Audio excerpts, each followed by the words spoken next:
नमस्कार एमपी अब तक आप देख रहे हैं और आपके साथ मैं हूं पुनीत मिश्रा। चलिए भोपाल आपको सीधे लिए चलते हैं जहां पर SC ST बिजनेस कॉन्क्लेव का आयोजन किया गया है। रविंद्र भवन में यह कार्यक्रम हो रहा है और इसमें मुख्यमंत्री शिवराज सिंह चौहान शिरकत कर रहे हैं। कार्यक्रम की गति को आगे बढ़ाने से पहले मैं केवल 4 लाइनों का आपका और समय लूंगा कि फर्ज का एहसास होना चाहिए, कर्म अपने साथ होना चाहिए, कामयाबी चुनेगी हर कदम, मन में विश्वास होना चाहिए। ऐसे ही विश्वास के धनी, ऐसी आस्था के धनी जिन्होंने विश्वास के बलबूते पे समाज के दिलों में अपना स्थान बनाया है, आज वो व्यक्तित्व हमारे बीच मौजूद है। मैं आपसे आग्रह करूंगा कि जब तक वो इस मंच तक आए, तालियों की गड़गड़ाहट से उनका स्वागत होना चाहिए। Please welcome on stage Shri Shivraj Singh ji Chouhan, माननीय मुख्यमंत्री जी।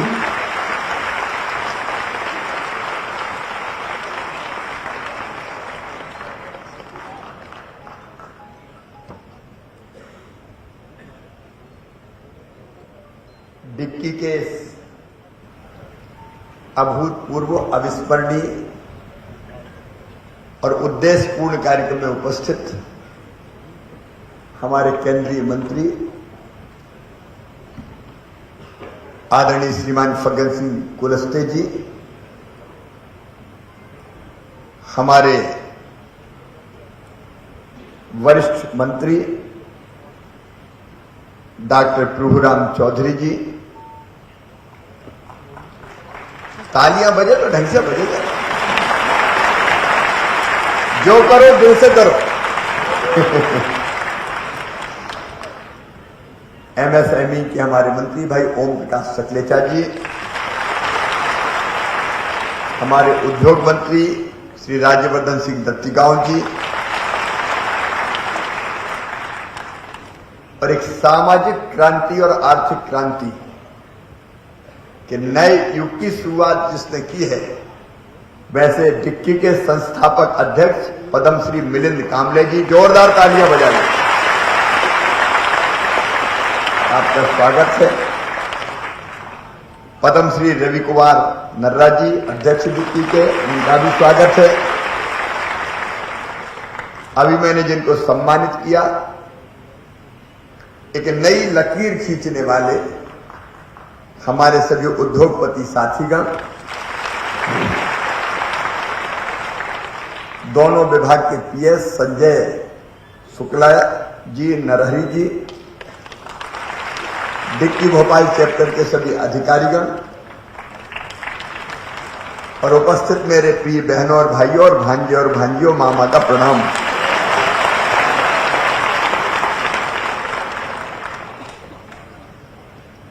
मैं आपके बीच में आके अत्यंत प्रसन्न हूं और एक नई रोशनी, एक नया प्रकाश देख रहा हूं। सचमुच में ये मध्य प्रदेश की धरती,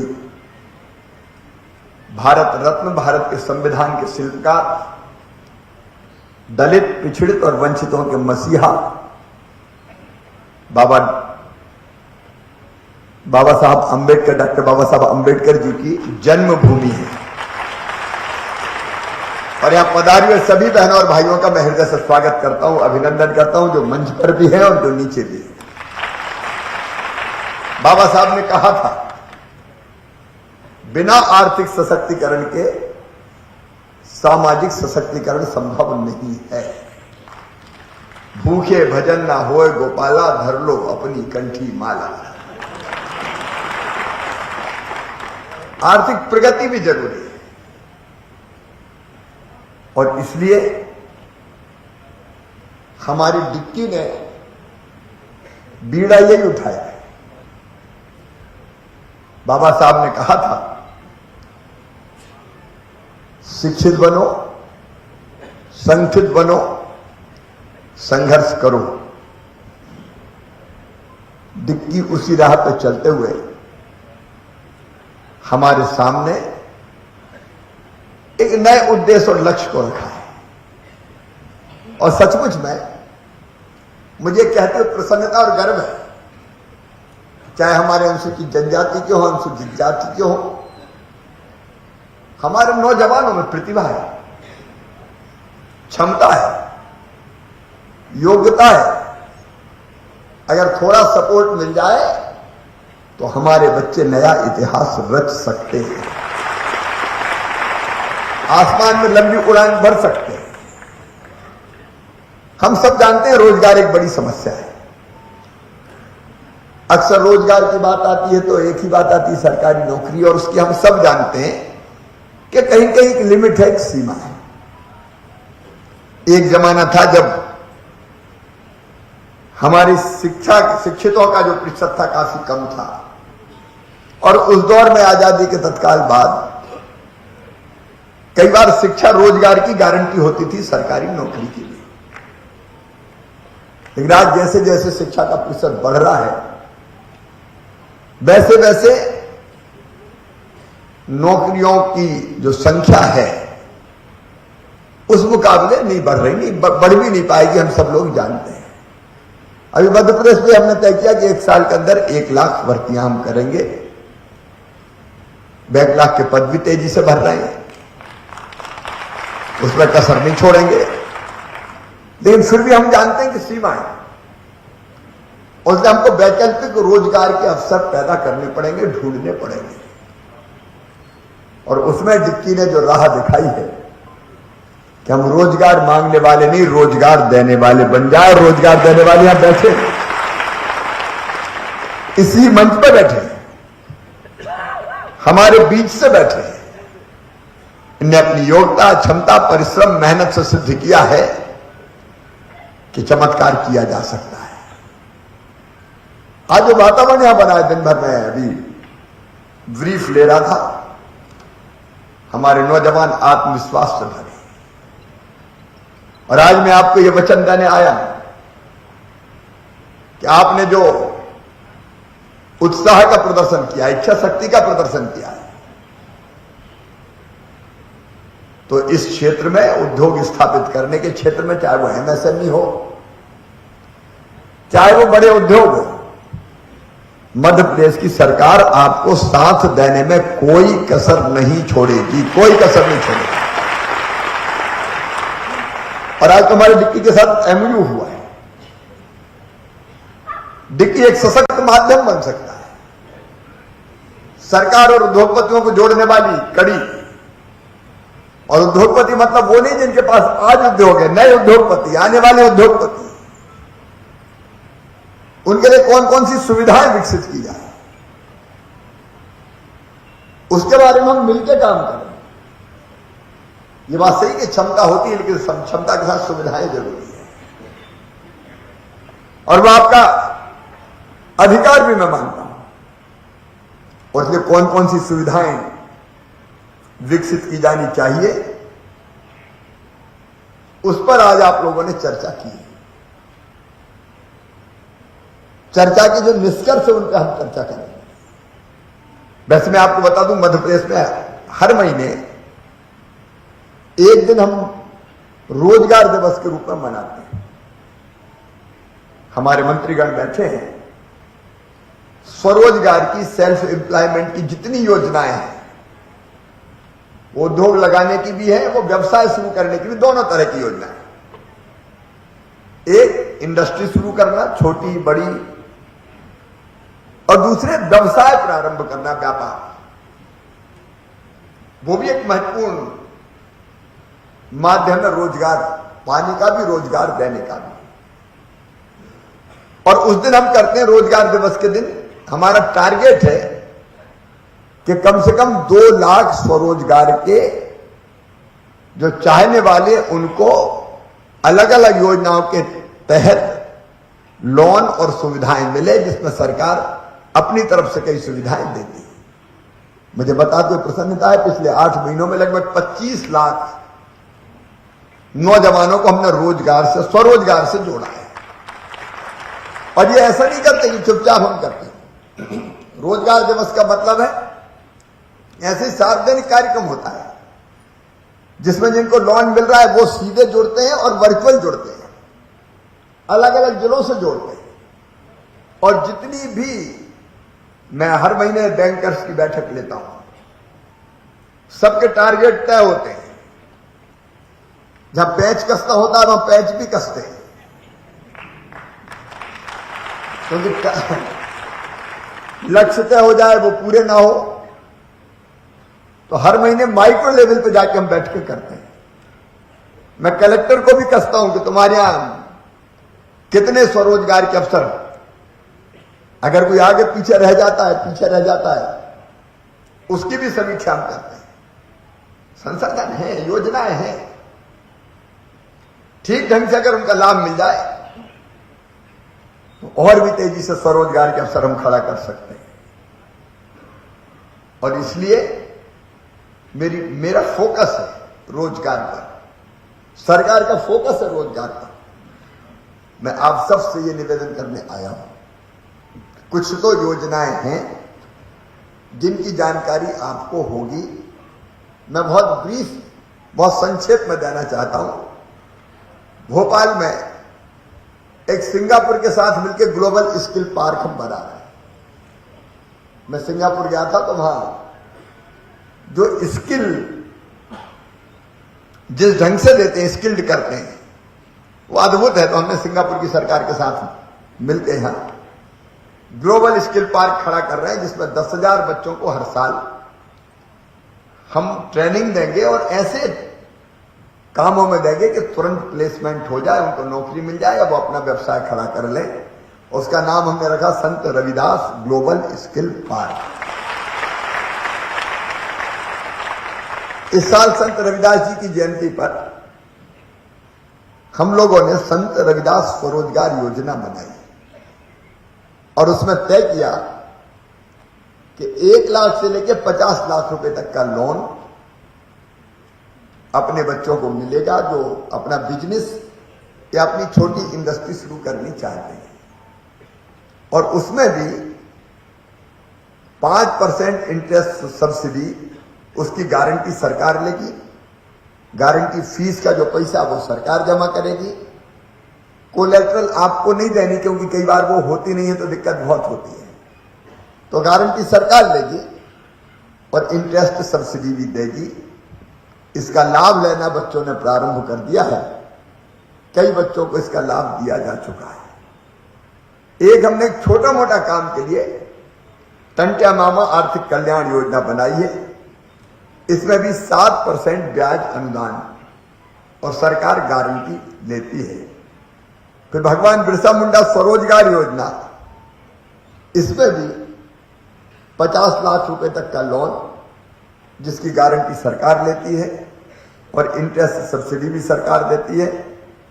और वैसे ही डॉक्टर भीमराव अंबेडकर आर्थिक कल्याण योजना, मैं डिक्की को यह अनुरोध करना चाहूंगा कि इन योजनाओं का लाभ बच्चे अधिकतम कैसे लें और आपको जहां आवश्यकता लगे वहां आपके सुझाव भी आमंत्रित है कि इनको और कैसे प्रभावी बनाएं और रास्ते में आने वाली दिक्कतों को कैसे दूर करें, उसका मैकेनिज्म आप तैयार कीजिए। एक और मेरे बच्चों से मैं कहना चाहता हूं, मुख्यमंत्री उद्यम क्रांति योजना हमने एक बनाई है और इस उद्यम क्रांति योजना का लाभ भी अधिकतम अपने बच्चे कैसे उठा पाए, उसके लिए भी हमको प्रयत्न करना चाहिए। एक तो वर्तमान योजनाओं का लाभ उठाना और दूसरे जो आज आपके साथ चर्चा हुई है उसके आधार पर आपने कुछ उदाहरण दिए। आपने महाराष्ट्र का उदाहरण दिया, अन्य राज्य के उदाहरण दिए। मैं तत्काल एक कमेटी बना रहा हूं। डिक्की के साथ हमारे दोनों उद्योग से संबंधित मंत्री राजवर्धन जी, ओम प्रकाश सचलेचा जी, उनके साथ डॉक्टर प्रभुराम चौधरी जी और वित्त मंत्री श्री जगदीश देवड़ा जी, इनकी ये पूरी टीम रहेगी। ये कमेटी में तत्काल घोषित करता हूं। डिक्की इनके साथ बैठे और बैठ के 1 महीने के अंदर और क्या सुविधाएं देनी चाहिए उसके बारे में, दूसरे राज्यों में जो दी जाती है उसके बारे में विचार करें, बताएं और फिर तत्काल हम उसको इंप्लीमेंट करने का काम करें। क्योंकि दिन भर की चर्चा में कई सुझाव आपके आए होंगे, तो उन सुझावों को इंप्लीमेंट करने का काम हमको करना है। दूसरी बात, जो आपने SC और एसटी बच्चों की उद्यम की नीति और योजनाओं बनाने में डिक्की राज्य सरकार को सहयोग करेगा, तो मैं समझता हूं यही कमेटी हो जाए। और किसी को जोड़ना है, हमारे दोनों अधिकारी बैठे वो भी इसमें जुड़ जाएंगे। तो जो और आपको लगे आप मिलकर बैठ के करने का काम करें। हमने पहले बताया कि संत रविदास स्वरोजगार योजना और भगवान बिरसा मुंडा स्वरोजगार योजना के अंतर्गत ऋण की गारंटी की सरकार लेगी, फीस भी सरकार वहन करेगी। लेकिन एक बात है, आई भंडार क्रय नियमों के अंतर्गत किए जाने वाले प्रोक्योरमेंट में जो एमएसएमई और एमएसएमई में भी जो अनुसूचित जाति और जनजाति के उद्यमी हैं, उनके लिए हम कोई संख्या या प्रतिशत निर्धारित कर दें। तो मैं आपको ये काम दे रहा हूं, आप बैठ के इसी कमेटी के रूप में आप तय कीजिए कि क्या करना उपयुक्त और उचित होगा। आपकी सिफारिश का मुझे इंतजार रहेगा, हम निश्चित तौर पर करेंगे। ये मैं इसलिए भी मानता हूं कि हम जो चीज बनाते हैं, एक चीज जरूर आप लोग मानते होंगे कि प्रतिस्पर्धा का युग है, अगर बहुत घटिया चीज बनेगी तो कोई नहीं खरीदेगा। इसलिए एक तो हम क्वालिटी कैसे बेहतर बने, हम मतलब मैं केवल आपसे नहीं कह रहा, मैं ओवरऑल एमएसएमई के जो मध्य प्रदेश के हमारे साथी है उनकी तरफ से भी ये डिमांड आती रहती है कि कोई मध्य प्रदेश वालों के लिए कुछ रिजर्व करो, वो करना भी चाहिए। लेकिन क्वालिटी ठीक रहते हुए करते हुए, क्योंकि वो भी एक काम हमको करना पड़ेगा। तो लोग चीज खरीदेंगे नहीं, तो लोग चीज इस्तेमाल नहीं करेंगे, खरीदेंगे नहीं, कुछ दिन खरीदेंगे फिर बंद कर देंगे। तो वो करते हुए हम इसको अपनी इंडस्ट्री के लिए रिजर्व करने का काम करेंगे। निश्चित तौर पर यह आवश्यकता इसकी है और उस दिशा में हम लोग कदम उठाएंगे। कुछ चिन्हित उत्पादों पर यह भी बात आई है कि 100% तक एमएसएमई और हमारी जो भाई और बहन है उनसे खरीदे। तो उस पर भी मैं आपसे ही कह रहा हूं कि हम व्यवहारिक सोचें, तो व्यवहारिक सोचते हुए हम लोग फैसला करें। मैं आपके साथ खड़ा रहूंगा। और वैसे ही एमएसएमई में अनुसूचित जाति और जनजाति के उद्यमियों को सुविधाएं देने के लिए एक डेडिकेटेड सेल बना दिया जाएगा, जो यही काम करेगा कि ऐसे उद्यमियों के रास्ते में जो दिक्कतें आ रही है उन दिक्कतों को दूर करने का काम करें। फग्गन सिंह जी का एक डेडिकेटेड अफसर हो जाए। मैं सोचता हूं सेल बना दे और एक अफसर प्रमुख रहेगा, उसके नीचे टीम रहेगी। वो हम करते हैं ताकि आपको सहयोग करने का काम वो पूरी क्षमता के साथ करे। एक बात और आई, आपने बताया स्टार्टअप्स की बात, मिलिंद जी बता रहे थे। देखिए ये एक बहुत बड़ा क्षेत्र खुल रहा है। मुझे बताते हुए प्रसन्नता है कि मध्य प्रदेश में जो हमारे स्टार्टअप्स हैं उनकी संख्या लगातार तेजी से बढ़ रही है। और केवल इंदौर भोपाल में नहीं बढ़ रही, छोटे छोटे शहरों के बच्चे आ रहे हैं जो अपने स्टार्टअप्स को प्रारंभ कर रहे हैं। और कई स्टार्टअप्स तो यूनिकॉर्न भी हमारे कुछ स्टार्टअप्स बन गए। और इसलिए मध्य प्रदेश की स्टार्टअप की पॉलिसी आप ले लीजिए, हमने बहुत एग्रेसिव पॉलिसी बनाई है। हम अपने बच्चों को और क्या सुविधा दें, वो जो स्टार्टअप्स के लिए उनको प्रेरित करें, वो जिम्मा भी मैं आपको सौंपता हूं। अभी तो स्टार्टअप्स है, आप आगे आइए, भारत सरकार की जो योजना है उसका भी लाभ उठाइए। मध्य प्रदेश को जो ऐड करना है वो हम निश्चित तौर पर ऐड करने का काम करेंगे। एक इकोसिस्टम मध्य प्रदेश में बने, उसके लिए ऐसे ही कार्यक्रम आवश्यक होते हैं। बीच बीच में साल में एक बार नहीं, हम लोग कई बार मिले, क्योंकि हर महीने कुछ ना कुछ, महीने 2 महीने 3 महीने में कुछ ना कुछ नई चीजें जुड़ती रहती है। तो वो जोड़ते हुए हमें आगे बढ़ना चाहिए। आप सवेरे से चिंतन कर रहे हैं, विचार विमर्श कर रहे हैं। इस चिंतन में से जो अमृत निकलेगा, मंथन में से जो अमृत निकलेगा, वो बांटने में मध्य प्रदेश सरकार कोई कसर नहीं छोड़ेगी। ये मैं आपको आश्वस्त करता हूं। इससे एक पूरी रिपोर्ट बन जाए कि कौन कौन से और सुझाव आए हैं, क्योंकि हमारे मंत्री सवेरे भी आपके साथ थे, बीच के सेशंस में भी, टेक्निकल सेशंस में भी साथ रहे हैं। उनने भी सारी चीजें आपकी सुनी है। तो चर्चा और बातचीत करके फिर आप जो तय कर देंगे, मैं आपको आश्वस्त करता हूं कि मैं उसको इंप्लीमेंट करने में कोई कसर नहीं छोड़ूंगा। मैं एक बार फिर आपका यहाँ हृदय से स्वागत करता हूं। मुझे पूरा विश्वास है कि डिक्की एक नई सामाजिक और आर्थिक क्रांति हिंदुस्तान और मध्य प्रदेश की धरती पर करेगी और हमारे बच्चे तेजी से आगे बढ़ के अपने उद्यम खड़ा करते हुए देश को एक नई दिशा दिखाएंगे और देश की प्रगति और विकास में भी बहुत महत्वपूर्ण योगदान देंगे। मैं मध्य प्रदेश के बाहर से पधारे हुए सभी उद्योगपति महानुभावों का फिर एक बार हृदय से स्वागत करता हूं। आपका स्वागत करते हुए मध्य प्रदेश गदगद और प्रसन्न है, क्योंकि आपको देख के और कई बच्चे आगे आएंगे। जब आप कर सकते हैं तो ये क्यों नहीं कर सकते, ये भाव मन में आएगा और हम में से कई बच्चे ऐसे निकलेंगे जो आगे बढ़ेंगे। और मैं आपको भी आह्वान कर रहा हूं, आगे बढ़िए। क्षमता, प्रतिभा, योग्यता सब है, साथ देने के लिए मामा भी है और मध्य प्रदेश की सरकार भी है। हम कोई कसर नहीं छोड़ेंगे। बहुत बहुत धन्यवाद, प्रणाम, नमस्कार।